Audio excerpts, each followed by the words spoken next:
dysfunctional vet here. As you can see, I've installed a water meter, and I have checked it several times. Right now it's sitting on 4.9 gallons of water used, and that has been verified using a 1-gallon container, which I've been mixing Miracle Grow in. Let me show you this system.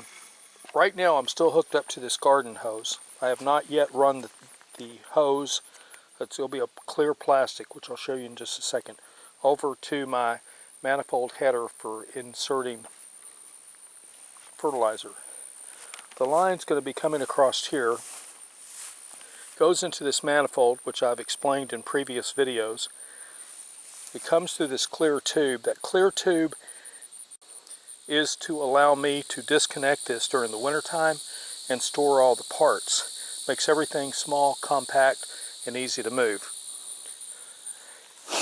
It comes across over here into a second clear tube where it comes into my manifold for actual distribution. Now if you look, this looks a bit like a rat's nest. Each one of these lines are 20 feet long. That allows me to have a shorter line up in here somewhere, or feed all of these right here that are close. The problem that I've run into, and you might want to take note of this, in the past I would cut stuff exact to size. The problem is, come the next year, you have to sort every piece out, figure out what you can use it for, since each year your garden is going to be a little different. By making each piece 20 feet, I'm able to reach out about halfway into the garden if I needed a special water line out there off of this manifold for fertilizing. Now if you recall, Vault 6 over here has 6 valves in it which can control 6 different watering schedules. This has 6 valves on it which allow me off of Vault 6 to control where that water goes to, and I've got the fertilizing system inside of it. And you'll also note that I have one of these small water meters here so that I can measure, and I'll know when I'm out of fertilizer in my tank based on the GPM out of that. And I will be actually testing that one a little bit later.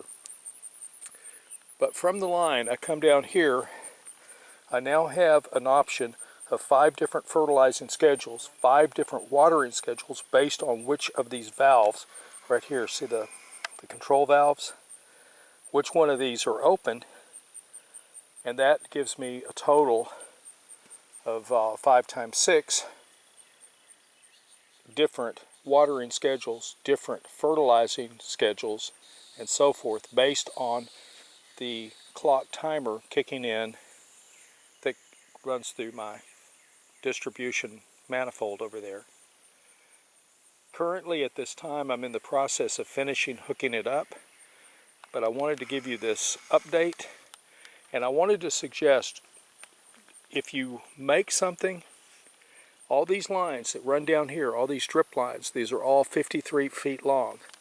All of these lines right here that you see, these are all 20 feet long, every last one of them. I don't have to question how long they are.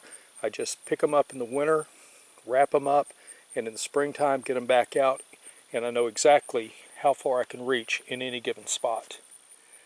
The one place where things are somewhat kind of squirrely is over here in the corn. The children of the corn right here is about 8 feet long, and I don't know that I'm going to grow corn ever again, but I do have that little short length there. The rest of the systems over here are all fairly long. I have this little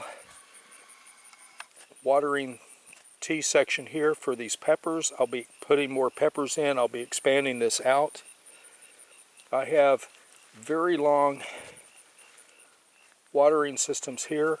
They're about 12 feet long for my onions and garlic.